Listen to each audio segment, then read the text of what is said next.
Shalom Bapak Ibu Saudara, dimanapun kita berada, mari sama-sama kita berdoa. Bapa kami dalam kerajaan surga, di hari ini kami bersama-sama Tuhan berkumpul berdoa kepadamu ya Bapa, untuk bangsa Indonesia ya Tuhan. Biarlah Indonesia dipulihkan dengan cepat, bahkan perekonomiannya Tuhan juga Kau bangkitkan Bapa. Kami juga berdoa dan bersyukur kepadamu Tuhan untuk pemimpin bangsa ini Bapa, dari presiden, wakil presiden, bahkan dari kabinet menteri yang ada, pemerintahan pusat sampai daerah ya Bapa. Kami serahkan kepadamu Tuhan, curahkan roh yang takut akan Engkau Bapa, sehingga mereka dapat melakukan tanggung jawab mereka dengan adil dan benar ya Tuhan. Bapa, kami bersyukur juga untuk setiap kejadian yang ada, pandemi COVID-19, kami berdoa dengan iman, diam dan tenanglah. Biarlah Indonesia akan dapat melewati Tuhan badai yang ada ya Tuhan. Bapa, kami bersyukur untuk pemimpin kami, untuk GBI Gatus Broto ya Tuhan, Bapak Insinyur Niko Nyotor Harjo beserta wakil-wakilnya Tuhan, dari cabang khusus rayon yang ada di Indonesia bahkan luar negeri ya Tuhan. Kami serahkan kepadamu Bapa seluruh pemimpin rohani kami. Biarlah minyak yang baik itu mengalir dari kepala jangkau sampai ujung jubah. Biarlah melalui tahun inilah tahun paradigma yang baru, memiliki pola pikir Allah. Segala perbuatan kami itu memuliakan Tuhan. Tuhan juga bersyukur berdoa untuk karayon kami, rayon 1G Tuhan, Bapak Johannes Raja Guguk ya Bapak. Biarlah Kau pakai hamba-Mu Tuhan untuk dapat menuai jiwa-jiwa di rayon 1G.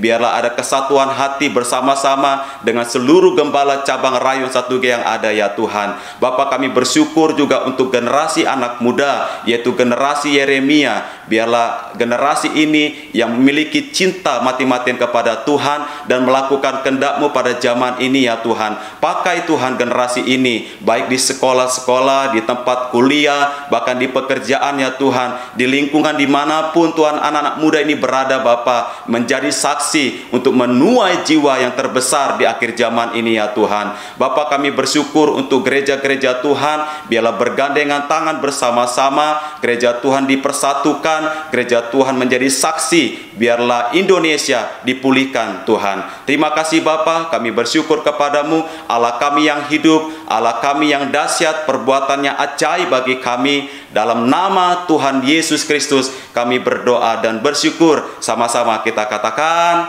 amin. Puji nama Tuhan. Shalom Bapak Ibu Saudara. Shalom.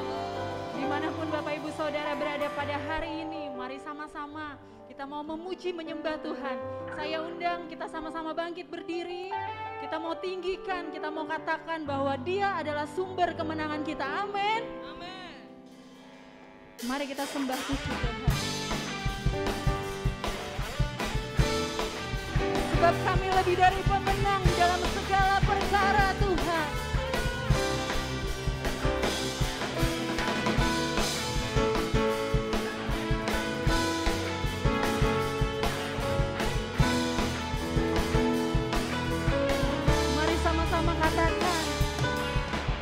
Lebih dari pemenang dalam segala perkara. Iblis tadi kalahkan oleh kuasa darahnya. Jika Allah di pihak kita, siapa dapat melawan? Kita lebih dari pemenang.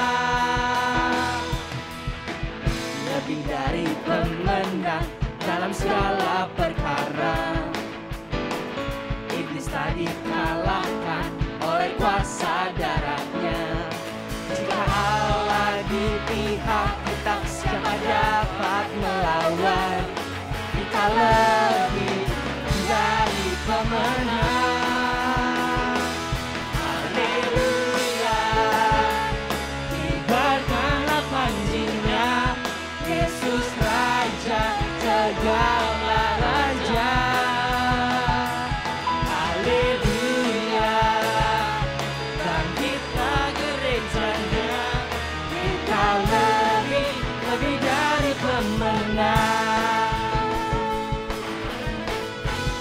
Kami lebih dari pemenang Tuhan.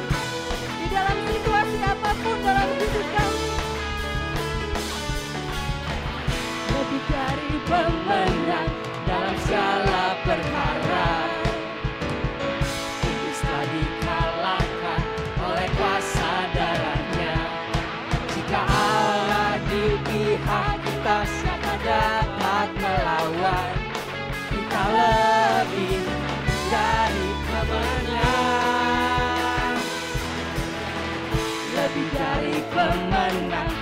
dalam segala perkara. Bisa dikalahkan oleh kuasa darahnya. Jika Allah di pihak kita, siapa dapat melawan? Kita lebih dari pemenang. Haleluya, kibarkanlah panjinya, Yesus Raja segala raja.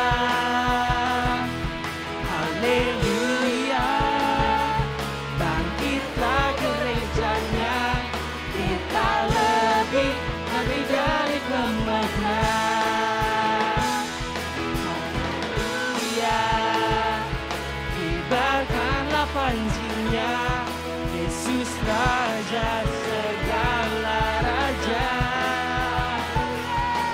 Haleluya, bangkitlah gerejanya, kita lebih dari pemenang.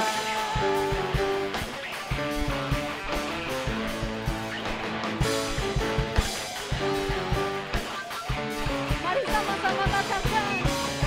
Lebih dari pemenang, kita lebih dari pemenang. Kamu lebih dari pemenang. Kamu lebih dari pemenang. Kita lebih dari pemenang. Kita lebih dari pemenang. Saya lebih dari pemenang. Lebih dari pemenang. Jika Allah di pihak kita, siapa dapat melawan? Kita lebih dari pemenang.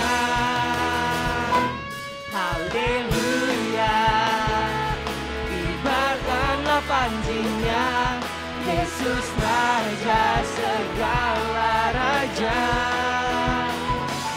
Haleluya, bangkitlah gerejanya, kita lebih dari pemenang. Haleluya, kibarkanlah panjinya, Yesus Raja segala raja. Haleluya, bangkitlah gerejanya, kita lebih dari pemenang. Kita lebih dari pemenang. Kita lebih dari pemenang. Haleluya. Haleluya. Haleluya. Shalom saudara, Tuhan Yesus berfirman dalam Lukas 6 ayat 36, "Hendaklah kamu murah hati sama seperti Bapamu adalah murah hati." Dalam edisi Voice of Pentecost hari ini, kita akan membahas mengenai memberi dalam kemurahan hati. Tahukah saudara, memberi dalam kemurahan hati bukan hanya bersifat horizontal di antara sesama manusia, namun juga bersifat vertikal kita kepada Tuhan. Pemberian secara vertikal ini bukan berarti secara literal memberikan langsung kepada Tuhan, melainkan melalui gereja sebagai wakil Tuhan yang merupakan institusi yang sah dan valid untuk mengelola segala bentuk persembahan jemaat yang mereka berikan sebagai persembahan kepada Tuhan, guna perluasan pekerjaan Tuhan dan kerajaannya di muka bumi. Dalam Malayaki 3 ayat 10, bangsa Israel diperintahkan untuk membawa persembahan ke dalam rumah perbendaharaan atau bait Allah. Dalam Markus 12 ayat 41-44, Tuhan Yesus memperhatikan orang-orang yang memberi di bait Allah. Pada masa gereja mula-mula di Kisah Rasul 4 ayat 32-37, jemaat membawa persembahan mereka ke hadapan rasul-rasul, dan pada prinsipnya Tuhan Yesus mengajarkan kita untuk memberi persembahan kita ke dalam rumah ibadah atau gereja. Dalam 2 Korintus 8 ayat 1-5, Rasul Paulus memuji jemaat Makedonia bahwa meskipun dalam berbagai penderitaan, sukacita mereka malah meluap. Meskipun mereka sangat miskin, namun mereka sangat kaya dalam kemurahan hati. Sehingga mereka dapat memberi bahkan melampaui kemampuannya. Pemberian yang melampaui logika dan melampaui hitung-hitungan ekonomi manusia hanya dapat dilakukan karena kemurahan hati. Kemurahan hati ini berasal dari pengenalan akan kasih karunia Tuhan, bahwa Ia yang oleh karena kita menjadi miskin, sekalipun Ia kaya, supaya kita menjadi kaya oleh karena kemiskinannya. Dan untuk membuat semua itu terrealisasi, Tuhan Yesus rela mati untuk kita karena Dia mengasihi kita. Alkitab berkata dalam Yohanes 15 ayat 13-14a, tidak ada kasih yang lebih besar daripada kasih seorang yang memberikan nyawanya untuk sahabat-sahabatnya. Kamu adalah sahabatku. Karena Tuhan Yesus lebih dahulu mengasihi kita dan kita mengasihi Dia, inilah yang mendorong kita untuk memberi dalam kemurahan hati. Bagi orang yang suka hitung-hitungan, akan sulit memahami konsep kemurahan hati. Hal ini dapat kita lihat dari apa yang disampaikan oleh Tuhan Yesus ketika pemilik kebun anggur membagikan upah yang sama, masing-masing 1 dinar kepada para pekerja yang bekerja di kebun anggurnya. Mulai dari yang masuk terakhir hingga masuk terdahulu. Mereka yang masuk bekerja terdahulu protes dan merasa diperlakukan tidak adil. Sekalipun pemilik kebun anggur sudah memberikan upah sesuai dengan kesepakatan. Mengapa mereka protes? Karena iri hati.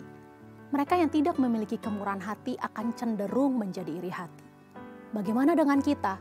Bukankah sama seperti jemaat Makedonia dan jemaat Korintus, kita juga telah mengenal kasih karunia Tuhan Yesus? Adakah pengenalan akan kasih karunia tersebut membuat kita menjadi kaya dalam kemurahan hati sehingga kita dapat memberi melampaui kemampuan, bahkan pemberian yang melampaui logika?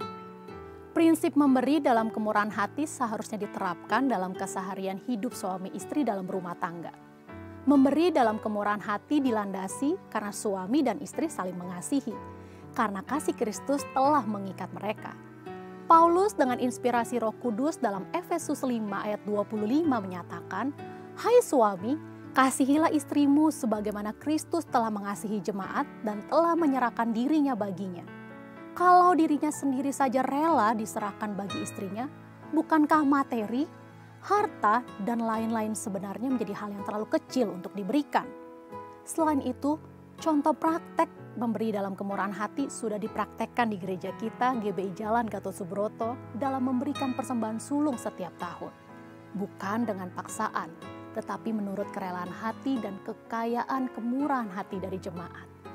Persembahan sulung adalah berkat dari Tuhan, yaitu seluruh gaji dan penghasilan yang kita terima di bulan Januari dan kita persembahkan di bulan Februari.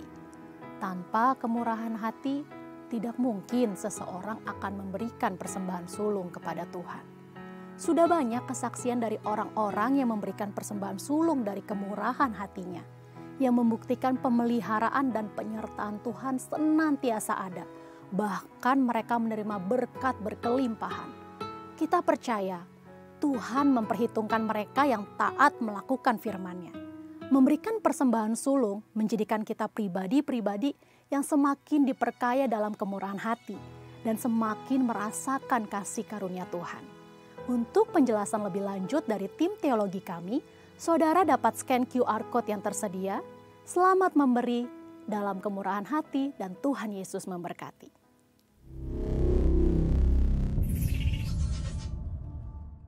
Pentakosta ketiga. Pentakosta ketiga adalah pencurahan Roh Kudus yang dahsyat di zaman ini melebihi yang terjadi di Azusa Street.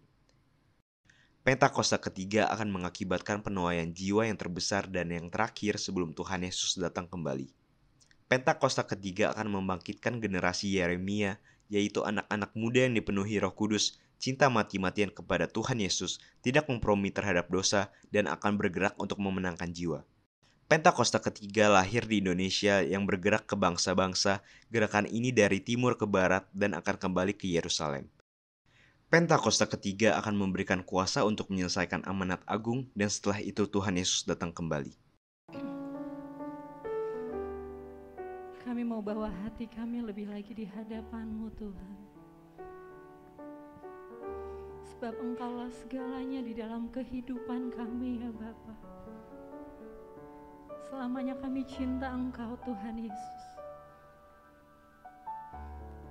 Ini nyanyian iman kami Tuhan. Terima kasih Tuhan Yesus.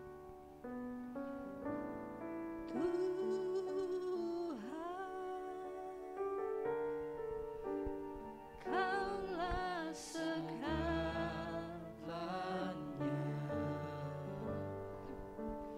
dari lubuk hatiku ku mau berkata,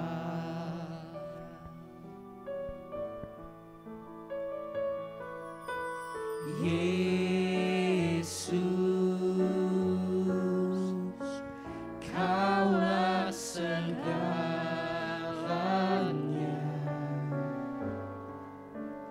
tiada yang dapat melebihi Engkau.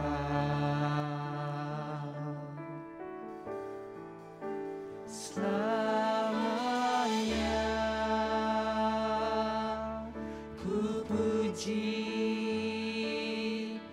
ku sembah Yesus. Selamanya ku sanjung nama-Mu.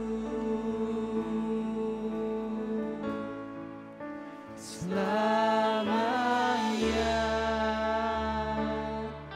tekadku senangkan Engkau. Selamanya Kaulah segalanya. mari dengan imanmu katakan pujian ini.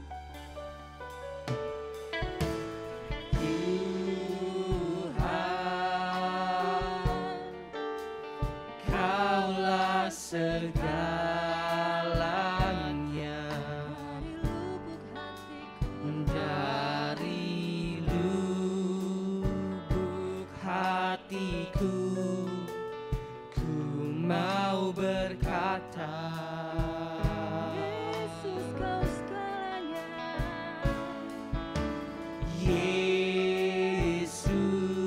Yesus, Kaulah segalanya,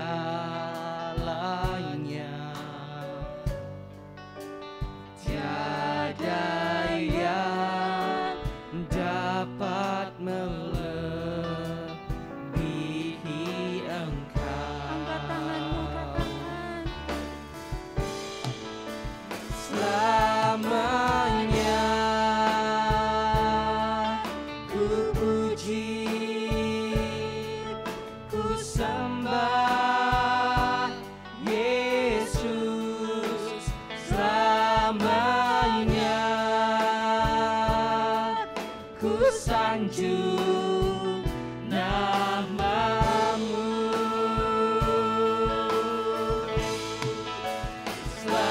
Selamanya tekadku senangkan Engkau. Selamanya Kaulah segalanya.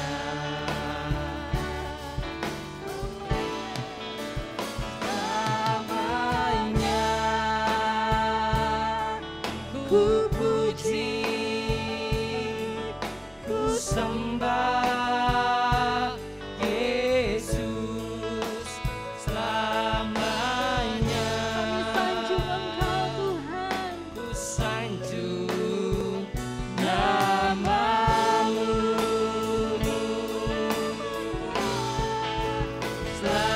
Selamanya tekadku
senangkan Engkau selamanya. Kaulah segalanya.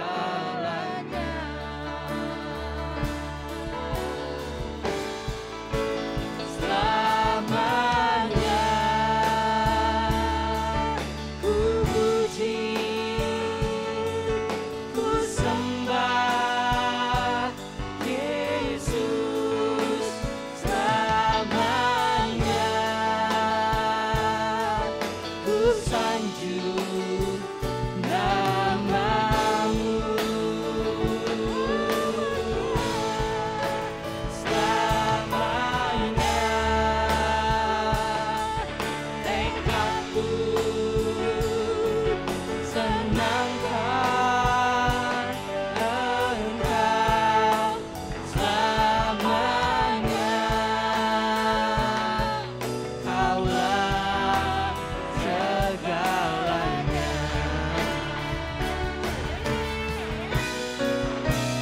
Selamanya ku puji, ku sembah Yesus. Selamanya ku sanjung namamu. Selamanya tekadku senangkan Engkau. Selamanya Kaulah segalanya. Kaulah segalanya. Kaulah segalanya.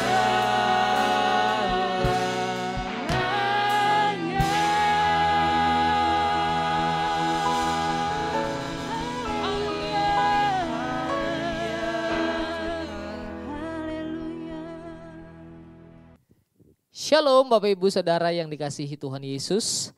Senang rasanya bisa ketemu dengan Bapak Ibu Saudara semua dimanapun Bapak Ibu Saudara berada. Dan saya percaya semua kita dalam kondisi yang baik, dalam kondisi yang sehat dan penuh dengan berkat Tuhan. Baik Bapak Ibu Saudara, sebelum kita memulai mendengar apa yang menjadi isi hati Tuhan di hari yang baik ini, mari kita tundukkan kepala terlebih dahulu dan kita berdoa bersama-sama. Bapa di sorga, kami mengucap syukur di hadirat Tuhan yang kudus. Kalau hari ini kami boleh beribadah kembali, kami boleh mendengar isi hati Tuhan. Kami bersyukur untuk semua yang Tuhan lakukan di tengah-tengah kehidupan kami.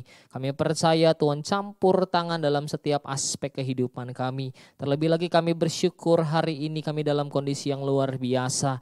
Dan kami mau siapkan hati kami sungguh-sungguh ya Tuhan untuk mendengar isi hati-Mu. Berikan kami hati sebagai hamba, telinga seorang murid. Supaya kami mau terus mendengar, bahkan kami mau duduk di kakinya Tuhan. Sehingga kami mau terus melangkah untuk menggenapi semua rencana-Mu. Tuhan, biarlah hari ini kami boleh mengalami perjumpaan dengan Engkau dalam hadirat-Mu. Ketika kami mendengar isi hati Tuhan, kami percaya Roh-Mu bekerja, mujizat Tuhan terjadi. Terima kasih banyak untuk semua yang Engkau lakukan dalam kami. Kami siapkan hati kami untuk mendengar suara-Mu. Berfirmanlah, kami siap mendengar. Di dalam nama Tuhan Yesus Kristus kami berdoa dan mengucap syukur.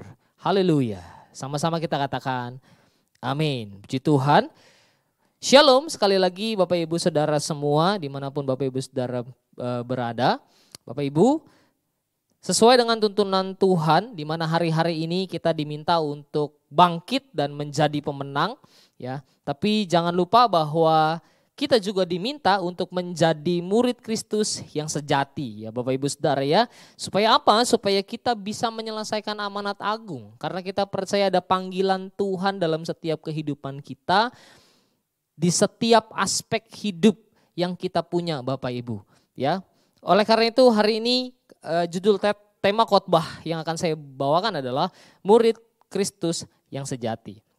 Murid yang sejati adalah mereka yang mau belajar sungguh-sungguh, berprestasi dan sukses dalam kehidupannya. Artinya sebagai seorang murid Kristus kita juga harus senantiasa belajar mengenal Tuhan lebih dalam. Katakan amin. Kemudian meneladani kehidupan Tuhan Yesus. Melakukan firman Tuhan dan menjadi berkat untuk banyak orang dan memenangkan jiwa. Katakan yes. Haleluya. Nah, Bapak Ibu Saudara, pertanyaannya adalah begini, kapan kita melakukan atau menyelesaikan amanat agung? Ya, apakah kita harus tunggu mujizat terjadi dalam kehidupan kita lebih dulu, atau mungkin kita harus menunggu pelayanan atau pekerjaan atau mungkin studi kita harus sukses dulu? Ya, enggak, Saudara. Tidak, Saudara. Ya, jadi jawabannya adalah kapan kita harus melakukan menggenapi rencana Tuhan gitu saudara ya, menggenapi rencana Tuhan yaitu menyelesaikan amanat agung, jawabannya adalah sekarang, saat ini juga, katakan amin. Nah Bapak Ibu kita akan belajar sama-sama di dalam ayat firman Tuhan yang kita akan baca, kita akan renungkan hari ini. Mari buka Alkitab kita di dalam Injil Lukas pasal yang ke-9 ayat 1 sampai dengan ayat yang ke-6. Sekali lagi kita buka Alkitab kita dalam Injil Lukas pasal 9 ayat 1 sampai dengan ayat yang ke-6. Nah, apa yang kita harus persiapkan untuk kita bisa menjadi murid Kristus yang sejati sehingga amanat agung kita bisa selesaikan Bapak Ibu Saudara, dan kita akan belajar dari sini. Saya akan bacakan buat kita semua ayat 1 sampai dengan ayat yang ke-6. Dikatakan begini Bapak Ibu ya, perikopnya katakan Yesus mengutus ke-12 murid. Maka Yesus memanggil ke-12 muridnya lalu memberikan tenaga dan kuasa kepada mereka untuk menguasai setan-setan dan untuk menyembuhkan penyakit-penyakit. Dan ia mengutus mereka untuk memberitakan kerajaan Allah dan untuk menyembuhkan orang. Katanya kepada mereka, jangan membawa apa-apa dalam perjalanan, jangan membawa tongkat atau bekal, roti atau uang atau 2 helai baju. Dan apabila kamu sudah diterima dalam suatu rumah, tinggallah di situ sampai kamu berangkat dari situ. Dan kalau ada orang yang tidak mau menerima kamu, keluarlah dari kota mereka dan kebaskanlah debunya dari kakimu sebagai peringatan terhadap mereka. Ayat terakhir, lalu pergilah mereka dan mereka mengelilingi segala desa sambil memberitakan Injil dan menyembuhkan orang sakit di segala tempat. Katakan amin Bapak Ibu Saudara. Nah, apa yang harus kita miliki supaya kita bisa melangkah dan menyelesaikan amanat agung di dalam kehidupan setiap kita? Yang pertama, dari ayat yang kita baca tadi, kita temukan di ayat yang pertama katakan, maka Yesus memanggil ke-12 muridnya, lalu memberikan tenaga dan kuasa kepada mereka untuk menguasai setan-setan dan untuk menyembuhkan penyakit-penyakit. Bapak Ibu, yang pertama harus kita lakukan adalah terima dan gunakan kuasa yang Tuhan sudah berikan dalam kehidupan kita. Tuhan sudah berikan itu dalam setiap kehidupan kita Bapak Ibu ya. Tuhan sudah berikan kuasa, Tuhan sudah taruh kuasa itu dalam setiap kehidupan kita sebagai orang percaya. Tapi persoalannya adalah tergantung bagaimana kita. Apakah kita mau terima atau tidak? Kemudian waktu kita terima, ya, tergantung kita mau atau tidak menggunakannya. Dalam terjemahan yang lain kata kuasa diterjemahkan menjadi authority atau otoritas. Dan salah satu tujuan daripada kuasa atau otoritas itu diberikan adalah supaya kita bisa melakukan atau menyelesaikan sesuatu sesuai dengan apa yang diinginkan oleh sang pemberi tugas. Katakan amin. Tuhan kasih kuasa, Tuhan taruh otoritasnya dalam setiap kehidupan kita. Untuk kita bisa melangkah, untuk kita bisa melakukan, bahkan menyelesaikan setiap tugas yang Tuhan berikan dalam kehidupan kita Bapak Ibu. Ya, dan tugas setiap kita orang percaya adalah menyelesaikan amanat agung. Tidak peduli dimanapun Tuhan tempatkan setiap kita. Mungkin di marketplace Tuhan ingin setiap kita melakukan hal yang sama. Ketika kita bekerja gitu saudara ya, mungkin di pelayanan sebagai seorang full timer. atau sebagai seorang ibu rumah tangga, Tuhan kepengen setiap kita melakukan tugas dan panggilan kita, yaitu menyelesaikan amanat agung. Maka yang pertama yang kita harus siapkan diri kita adalah terima kuasa dan pergunakan kuasa itu, Bapak Ibu.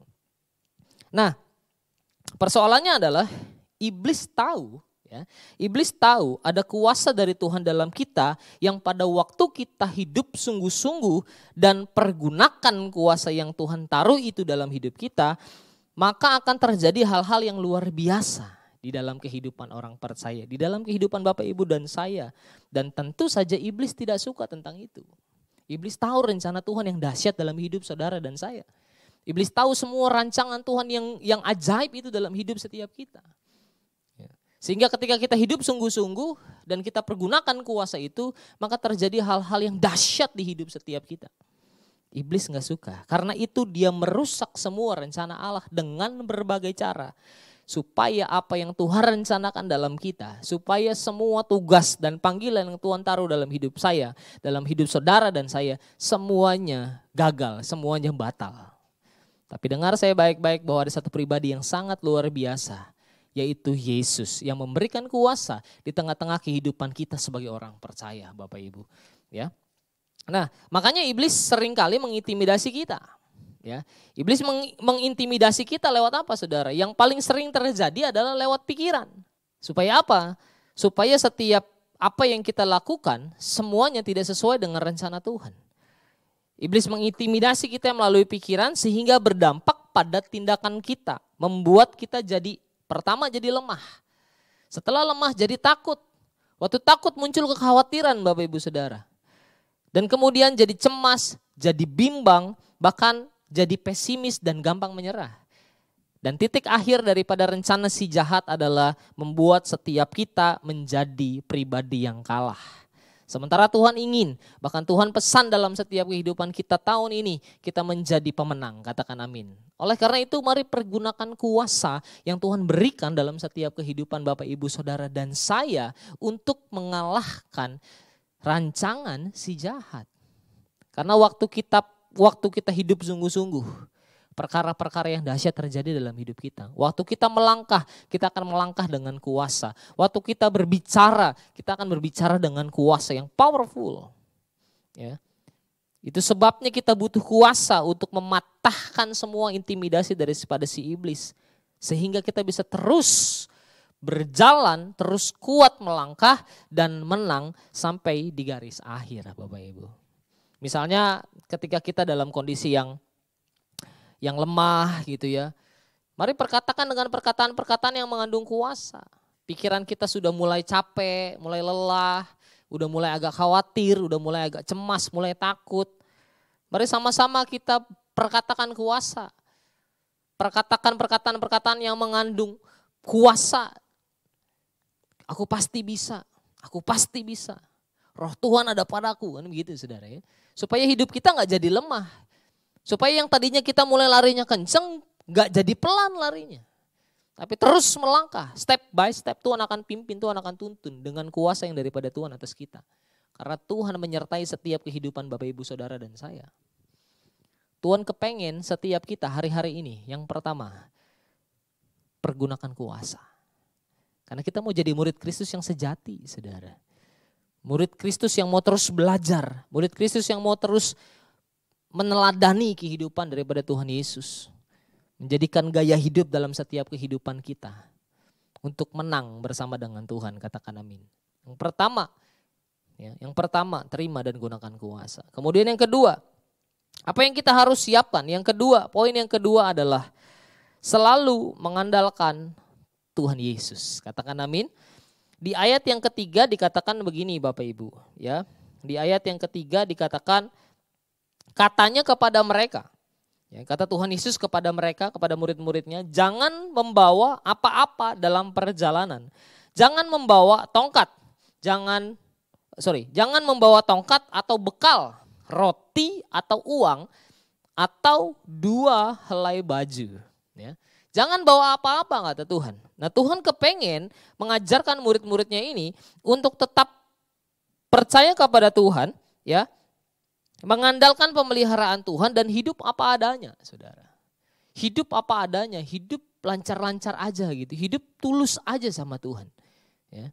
Tuhan ingin mengajarkan murid-muridnya untuk tidak mengandalkan apa yang mereka punya. Tapi Tuhan ingin mengajarkan mereka untuk mengandalkan Tuhan senantiasa, Bapak Ibu ya. Setiap hari, setiap minggu, setiap bulan, bahkan mungkin setiap tahun ya. Kita percaya kesulitannya pasti beda-beda ya Bapak Ibu. Kesulitannya pasti beda-beda.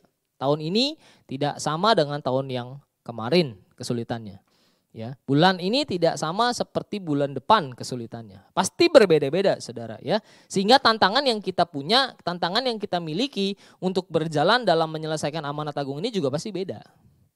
Tapi saya mau kasih tahu ada satu hal yang meskipun kondisi zaman, meskipun kondisi dunia ini senantiasa terus berputar begitu ya. Kehidupan zaman ini terus berganti, ada satu hal yang sama, yang penting yang harus kita lakukan. Ya, meskipun kondisinya sulitnya berbeda dan lain sebagainya, tapi ada satu hal, satu prinsip yang sama yang harus selalu kita lakukan, yaitu adalah mengandalkan Tuhan. Katakan amin. Katakan mengandalkan Tuhan. Karena tidak pernah salah waktu kita mengandalkan Tuhan. Tuhan yang pelihara kita kok. Tuhan yang tuntun hidup kita kok. Tuhan yang tahu rancangan terbaik buat hidup kita kok. Jadi Tuhan kepengen supaya waktu kita ngandelin Tuhan, ya, waktu kita ngandelin Tuhan, rencana yang Tuhan buat taruh dalam hidup kita tuh semuanya Tuhan pengen semuanya berjalan dengan baik. Karena firman Tuhan katakan rancanganku bukanlah rancangan kecelakaan, tapi rancangan yang penuh dengan damai dan sejahtera. Tuhan pengen itu Bapak Ibu Saudara. Ya. Dari ayat 3 ini juga kita mau belajar untuk bisa berjalan dalam menyelesaikan amanat agung. Ya. Ada sesuatu yang kita harus lepaskan, ada sesuatu yang kita harus tinggalkan supaya waktu kita berjalan dalam menyelesaikan amanat agung ini tidak menjadi terhenti karena hal-hal yang menghambat pribadi kita. Ya, Bapak Ibu Saudara ya. Kalau Tuhan katakan jangan bawa apa-apa, Tuhan katakan kepada murid-muridnya, ya, andalkan Tuhan dan demikian juga dengan kita. Ada hal-hal yang tidak boleh kita bawa, ada hal-hal yang harus kita tinggalkan. Apa itu? Tuhan ingin kita melepaskan apa yang menjadi beban hidup kita yang akhirnya akan menghambat. Yang pertama adalah mungkin sakit hati Bapak Ibu. Kecewanya Bapak Ibu Saudara. Kepahitan. Mungkin hari-hari ini kita ada dalam satu situasi yang seperti ini. Tahun boleh berganti gitu ya. Tapi masalah ini mungkin tetap ada dalam hidup Bapak Ibu Saudara dan kita semua. Dan Tuhan pengen kita melepaskan ini semua. Tuhan kepengen kita melupakan apa yang di belakang kita dan mengarahkan pandangan kita ke depan. Kepada fokusnya Tuhan Bapak Ibu. Ya, tinggalkan sakit hatimu. Tinggalkan kekecewaanmu. Tinggalkan kepahitan dalam setiap kehidupan kita. Yang membuat kita akan sulit untuk menggunakan apa? Kuasa tadi. Ya. Akan sangat sulit menggunakan kuasa tadi kalau kita ada dalam satu situasi yang hatinya lagi gak beres, gak bisa saudara. Kalau hatinya gak beres, pikirannya gak beres, kuasa Tuhan gak bisa bekerja dalam kehidupan kita. Oleh karena itu butuh kerelaan untuk melepaskan semua yang kita simpan dalam hati ini yang tidak baik dan tidak berkenan di hadapan Tuhan. Supaya kita bisa melangkah. Dan melangkah kita adalah langkah yang penuh dengan kemenangan. Katakan amin. Atau mungkin gak cuma itu. Mungkin juga ada ego. Ya. Egonya kita, keegoisan kita. Mungkin juga kepintaran kita yang selama ini mungkin membuat kita justru jadi mengandalkan diri kita sendiri. Oh gue pintar kok. Oh aku hebat kok. Oh pelayananku sukses kok. Oh pekerjaanku berhasil kok. Mungkin semua itu yang pada akhirnya menjadikan setiap kehidupan kita mengandalkan diri kita sendiri. Dan Tuhan kepengen kita ngelepasin semua itu supaya kita bisa fokus jalan sama Tuhan. Dan jalan dalam kuasa yang Tuhan sudah berikan dalam kita. Tuhan pimpin setiap kita loh Bapak Ibu Saudara. Ya. Lepaskan.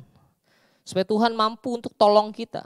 Serahkan sepenuhnya kehidupan kita kepada Tuhan Bapak Ibu Saudara. Dia yang pelihara kita. Ya, dia yang pelihara kita. Jangan takut, jangan bimbang, jangan cemas, jangan khawatir. Ya, karena ada tangan Tuhan menuntun setiap Bapak Ibu Saudara dan saya. Dia senantiasa memberkati hidup kita. Ya. Faktanya apa? Faktanya hari ini kita masih bisa beribadah. Faktanya hari ini kita masih bisa dengar firman Tuhan. Dan saya percaya bukan hanya sekedar beribadah dan dengar firman Tuhan, tapi juga melakukan firman Tuhan. Ya. Dan pada waktu kita melakukan firman Tuhan, kita melakukannya bersama dengan roh Tuhan dalam hidup kita. Maka apa yang akan kita terima dari Tuhan adalah kemenangan. Katakan amin. Ya. Satu hal yang pasti Bapak Ibu, Dia sangat mengasihi kita. Dia pribadi yang sangat mengasihi saudara dan saya. Yesus namanya. Ya. Kasihnya gak bisa diukur sama apapun juga Bapak Ibu. Kasihnya gak bisa diukur. Meskipun kita gak setia, Tuhan tetap setia. Meskipun kita jarang kejar Tuhan, Tuhan senantiasa nunggu kita. Amin. Ya. Kalau kita melepaskan semuanya yang jadi beban hidup kita, maka kita akan sangat mudah untuk dibentuk. Setelah kita dibentuk, Tuhan akan sangat mudah kita akan sangat mudah untuk diarahkan.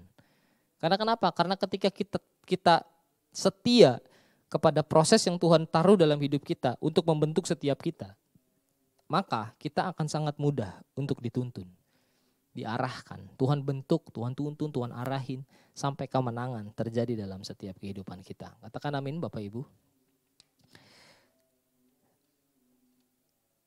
Cut dulu.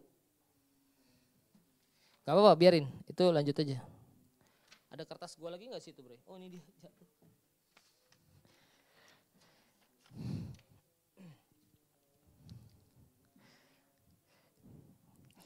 Haleluya. Sama seperti cut. Lang. Haleluya. Sama seperti Yusuf ketika dia sedang diproses oleh Tuhan lewat keluarganya gitu ya. Saudara, kita tahu semua ceritanya, Yusuf dibuang, kemudian Yusuf harus masuk penjara ya. Begitu banyak proses yang dia harus alami, dia difitnah gitu kan Bapak Ibu. Tapi dia sama sekali tidak membenci saudara-saudaranya. Dia sama sekali tidak membenci orang-orang yang membenci dia. Justru sebaliknya, Yusuf mengasihi dan melakukan apa yang Tuhan taruh dalam hidupnya. Dia menjadi satu pribadi yang sangat baik Bapak Ibu. Dia menjadi satu pribadi yang sangat taat kepada Tuhan. Perjalanan hidupnya dituntun oleh Tuhan. Sampai satu titik dia mengalami satu kemenangan yang besar. Dan saya percaya itu karena Tuhan. Ketika dia proses kehidupannya, dia tetap setia, dia tetap andalkan Tuhan. Apa yang terjadi? Dia keluar jadi pemenang. Dia menjadi orang yang cukup luar biasa di Mesir. Dan bahkan kita tahu ceritanya, ada banyak orang datang kepada Yusuf hanya untuk membeli bahan makanan. Dan kita percaya Yusuf menjadi orang yang nomor 2 yang terbesar di Mesir. Itu karena apa? Karena Tuhan bergerak atas kehidupan Yusuf. Dan Yusuf melakukan apa yang tepat seperti yang Tuhan rencanakan dalam hidupnya. Katakan amin Bapak Ibu. Jadi hari-hari ini Tuhan kepengen kita untuk menjadi murid Kristus. Yang pertama adalah terima dan gunakan kuasa yang daripada Tuhan. Dan yang kemudian yang kedua, selalu mengandalkan Tuhan di setiap waktu. Ya, mungkin bagi anak-anak muda, waktu kita sekolahlah yang baik, sekolah yang benar gitu ya. Waktu kita yang bekerja di kantor, kerjalah yang benar. Waktu kita di rumah jadi ibu rumah tangga juga. Supaya kehidupan kita terus berakar, bertumbuh, berbuah sesuai dengan firman Tuhan. Hidup kita bisa jadi berkat Bapak Ibu ya. Kemudian poin yang ketiga. Apa yang harus dimiliki supaya kita mampu untuk melangkah dan menyelesaikan amanat agung? Kalau yang pertama tadi kita sudah lakukan ya, terima kuasa dan gunakan kuasa itu. Kemudian yang kedua kita mau andalkan Tuhan. Kemudian yang ketiga sekarang adalah setelah 2 poin itu dilakukan, yang ketiga adalah beritakan Injil. Ayat 6 katakan begini Bapak Ibu. Lalu pergilah mereka ya, setelah mereka dikasih tahu sama Tuhan, kamu harus begini ya, kamu harus begini, kamu harus begini gitu ya.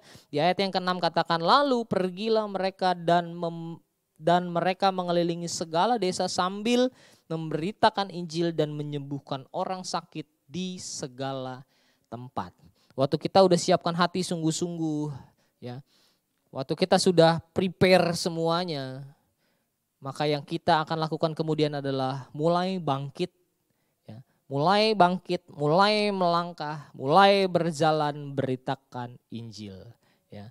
Karena apa? Karena tugas kita adalah menyelesaikan amanat agung, menjadikan semua bangsa murid Tuhan. Ya. menjadikan semua bangsa muridnya Tuhan. Artinya apa? Artinya harus ada sesuatu, harus ada action, harus ada tindakan yang kita lakukan. Yaitu memberitakan Injil. Supaya semua orang percaya kepada Tuhan. Katakan amin Bapak Ibu. Ya. Kabar baik yang kita beritakan hendaknya keluar dari hidup kita yang sungguh-sungguh mengalami Tuhan. Jadi Bapak Ibu jangan pernah beritakan firman Tuhan ya. Di dalam firman Tuhan yang kita baca, tapi kita belum pernah ngalamin, saudara. Jangan pernah ngomong sesuatu yang belum pernah kita alami. Karena apa? Nantinya akan jadi sesuatu yang biasa aja gitu. Nantinya akan jadi sesuatu yang tidak powerful begitu. Tapi waktu kita memberitakan firman Tuhan yang kita sudah alami, ya, kita sudah rasakan, kita sudah ngalami hal-hal yang luar biasa dalam Tuhan, waktu kita sampaikan itu kepada orang banyak, maka kuasa itu sungguh-sungguh akan berkuasa atas orang lain. Firman Tuhan itu akan sungguh-sungguh berkuasa atas kehidupan orang lain. Dan orang lain akan berkata, ya dia juru selamat. Ya dia Yesus. Gitu saudara. Ya. Jadi pastikan ketika kita memberitakan Injil, kehidupan kita juga hidup yang sungguh-sungguh dalam Tuhan. Supaya semua yang kita beritakan, semua punya power, semua punya bobot yang luar biasa. Dan mampu mengubahkan banyak orang, Bapak Ibu Saudara ya. Dan mungkin bagi sebagian orang, mungkin malah ngalamin kuasa Tuhannya bukan dengan cara diberitakan firman gitu ya, diajak ngobrol tentang firman Tuhan. Mungkin ada beberapa orang yang nggak begitu, tapi mungkin juga ada beberapa orang gitu ya yang justru ngalami Tuhan melalui cara hidup kita, cara kita berkata-kata, cara kita bertingkah laku, ya, cara kita hidup gitu ya. Mereka melihat kehidupan kita, mereka melihat kuasa Tuhan dalam kehidupan kita. Mereka melihat bahwa kita cinta Tuhan, mereka melihat bahwa hidup kita sungguh-sungguh di hadirat Tuhan, sungguh-sungguh di hadapan Tuhan. Justru malah banyak orang yang mungkin akan mengalami hal, akan kenal Tuhan lewat apa yang mereka lihat dalam pribadi kita, dalam diri kita. Ya Bapak Ibu. Oleh karena itu ada hal yang kita harus jaga, ada hal yang kita harus perhatikan dalam kehidupan ini. Mari kita sungguh-sungguh waspada, mari kita sungguh-sungguh berjaga-jaga dalam Tuhan. Ya, karena ketika kita berjaga-jaga, maka kita akan sungguh-sungguh jaga hidup kita nih. Supaya ketika kita melangkah kemanapun kita pergi, banyak orang akan lihat kita, mereka lihat Yesus dalam kita. Dan tidak menutup kemungkinan bahwa mereka akan terima Yesus sebagai Tuhan dan Juru Selamat kehidupan mereka. Katakan amin. Itulah sebabnya hidup Bapak Ibu Saudara dan saya senantiasa harus dalam kepenuhan Roh Kudus. Setiap hari, setiap waktu gitu ya, fokus kita kepada Tuhan. Setiap hari, setiap waktu kita harus penuh dengan Roh Kudus, Bapak Ibu. Supaya kuasa Tuhan terus hidup dalam kita dan kita bisa menyelesaikan tugas dengan baik. Waktu kita mampu menyelesaikan tugas kita dengan baik, saya percaya jiwa-jiwa pasti dituai untuk hormat kemuliaan nama Tuhan. Lewat siapa? Lewat saudara dan saya. Oleh karena itu persiapkan sungguh-sungguh hidup kita. Persiapkan sungguh-sungguh hidup kita ya Bapak Ibu. Karena ini waktunya. Sebelum Tuhan Yesus datang kedua kali. Kita mau bangkit, kita mau jadi pemenang dan kita mau menyelesaikan amanat agung. Setuju dengan saya? Katakan amin. Nah Bapak Ibu. Saya akan tutup dengan kesaksian pribadi saya Bapak Ibu Saudara ya. Saya punya papa almarhum sudah meninggal. Ya, tapi saya ingat banget betapa luar biasanya dia gitu ya. Ketika di akhir kehidupannya begitu sebelum dia dipanggil pulang oleh Tuhan. Ya, Bapak Ibu. Saya tuh nggak pernah dekat sama papa saya dari dulu. Saya dekat sama papa saya itu ketika saya bertobat. Lahir baru saya berani ngomong sama papa saya gitu saudara ya. Saya mulai ajak ngobrol dia, sering ajak makan, potong rambut bareng begitu saudara. Kemudian nyiapin waktu ngobrol aja sama papa, lagi ada waktu senggang sambil dia suka ngopi kan, dia sambil minum kopi gitu ya, sambil ngemil di depan rumah di teras begitu. Kita sering ngobrol Bapak Ibu. Nah, papa saya tuh sangat suka dengan didoain sama anak-anaknya gitu ya Bapak Ibu ya. Satu kali ketika dia lagi sakit gitu kan, ketika lagi sakit dia telepon saya dan dia bilang begini, Gil, kapan datang ke rumah gitu ya. Waktu itu saya sudah menikah, ya sudah menikah. Kemudian saya sudah tinggal dengan keluarga saya sendiri gitu ya. Dan kemudian ditelepon, kapan pulang ke rumah? Papa sakit, dia bilang gitu. Datang ke rumah, tolong doain papa gitu, saudara ya. Kemudian besok harinya saya datang ke rumah untuk ketemu sama papa. Saya datang, kita ngobrol-ngobrol, kemudian saya doain. Dah singkat cerita, ternyata sakitnya itu berunut gitu ya, sekian lama sampai akhirnya papa saya harus masuk ICU.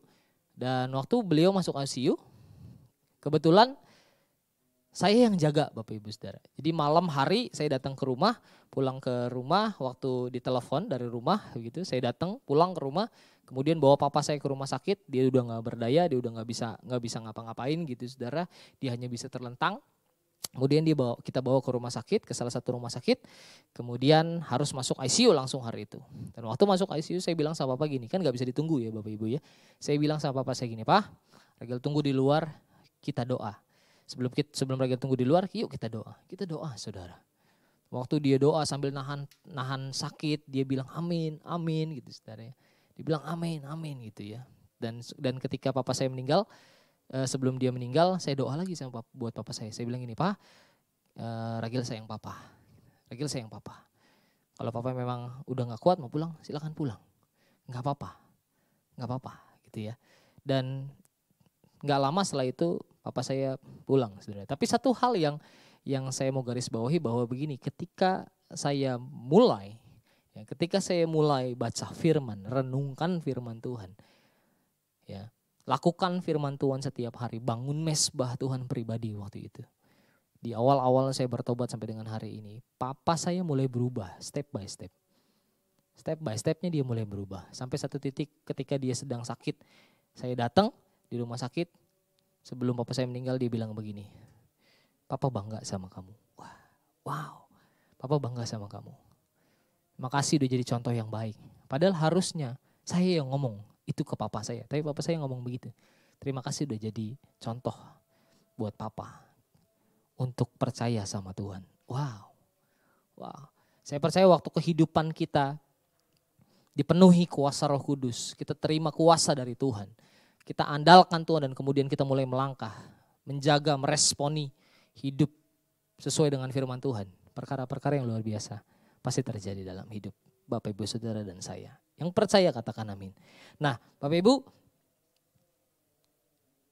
berapa banyak di Bapak Ibu Saudara yang ada di rumah-rumah hari-hari ini, yang mungkin Bapak Ibu Saudara sedang ngalamin sesuatu yang masuk tahun yang baru, Bapak Ibu mungkin berusaha untuk bangkit, berusaha untuk memulai kembali apa yang Bapak Ibu akan mulai begitu ya. Siapa yang di rumah-rumah Bapak Ibu yang hari-hari ini ngalami goncangan, boleh angkat tangan Bapak Ibu Saudara. Hari ini kita mau doa.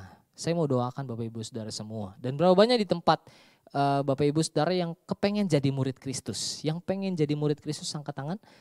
Ya, angkat tangan lebih lagi. Mari kita berdoa. Saya mau doa buat Bapak Ibu Saudara.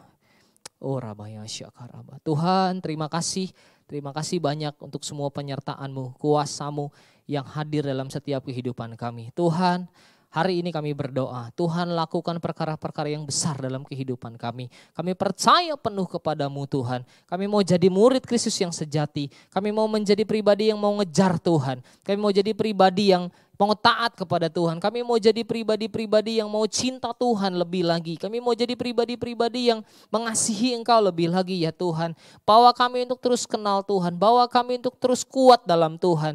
Mengandalkan Tuhan senantiasa dalam kehidupan kami. Kalau hari-hari ini mungkin kami lelah, mungkin kami capek. Hari-hari ini mungkin kami sedang dalam kondisi khawatir. Kami sedang dalam kondisi yang tidak baik. Hari-hari ini Tuhan kami berdoa. Kuatkan kami, pulihkan keadaan kami. Supaya kami boleh menjadi murid yang sejati, murid yang mau terus melangkah melakukan kebenaran firman-Mu, murid yang mau terus meneladani kehidupan Tuhan Yesus, murid yang mau punya gaya hidup yang mengenal pribadi Tuhan lebih dahsyat lagi. Tuhan kami berdoa, pakai hidup setiap kami untuk jadi terang, untuk jadi garam, untuk jadi dampak. Tuhan, kami berdoa hari ini kami mau bangkit, kami mau jadi pemenang. Kami gak mau kalah, tapi kami mau jadi pemenang-pemenangnya Tuhan. Kami mau jadi prajurit Tuhan yang gagah perkasa.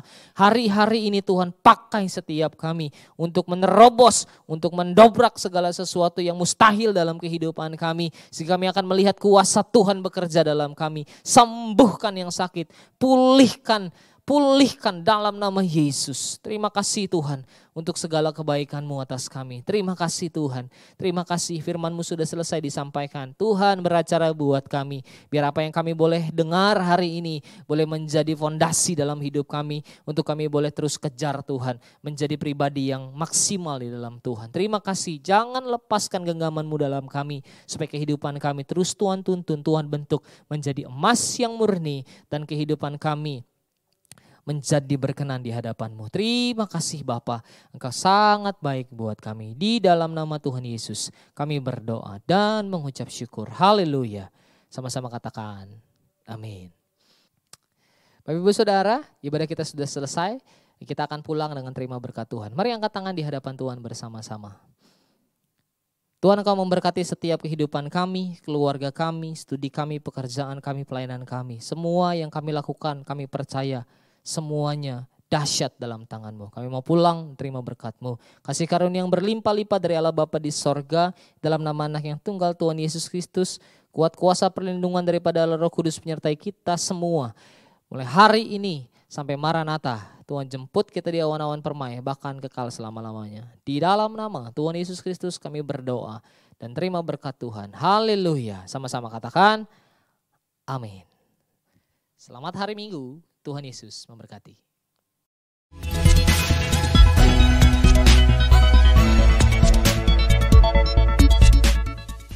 Shalom Bapak Ibu dan teman-teman sekalian. Saya akan menyampaikan informasi dari Rayon 1G. Bagi Bapak Ibu yang belum mengetahui, Rayon kita yaitu Rayon 1G sudah memiliki mobile apps atau aplikasi yang dapat diinstal di smartphone baik di Android phone atau iOS phone. Untuk yang belum menginstal aplikasi GB Rayon 1G, dapat mendownload di Play Store bagi yang menggunakan smartphone Android atau di App Store bagi yang menggunakan smartphone iOS dengan mengetik di mesin pencarian GBI Rayon 1G. Di dalam aplikasi GB Rayon 1G, Bapak Ibu bisa banyak mendapatkan berbagai informasi dan manfaat. Contoh informasinya adalah Bapak Ibu bisa mengetahui visi dan misi rayon kita, perjalanan rayon kita dari awal sampai terbentuknya Rayon 1G. Struktur dan cabang-cabang rayon kita yang tersebar baik di Jakarta Timur dan Pusat, Depok, Kalimantan Barat, Bali, dan Manado. Bapak Ibu juga dapat mengetahui kontak person dan alamat dari setiap cabang GBI Rayon 1G. Dan terdapat juga informasi mengenai kontak person KUL. Jadi, Bapak Ibu yang belum tergabung dalam KUL dan rindu untuk bergabung, dapat menghubungi kontak person yang tersedia di aplikasi GBI Rayon 1G. Salah satu manfaat yang akan diperoleh, bagi Bapak Ibu yang belum terregistrasi atau terdaftar di cabang, dapat melakukan registrasi di aplikasi GBI Rayon 1G, yang akan diarahkan sesuai dengan cabang Bapak Ibu berada. Bapak Ibu juga dapat mengikuti program pembacaan Alkitab bersama-sama yang sudah di-setup atau di-schedule di aplikasi GBI Rayon 1G.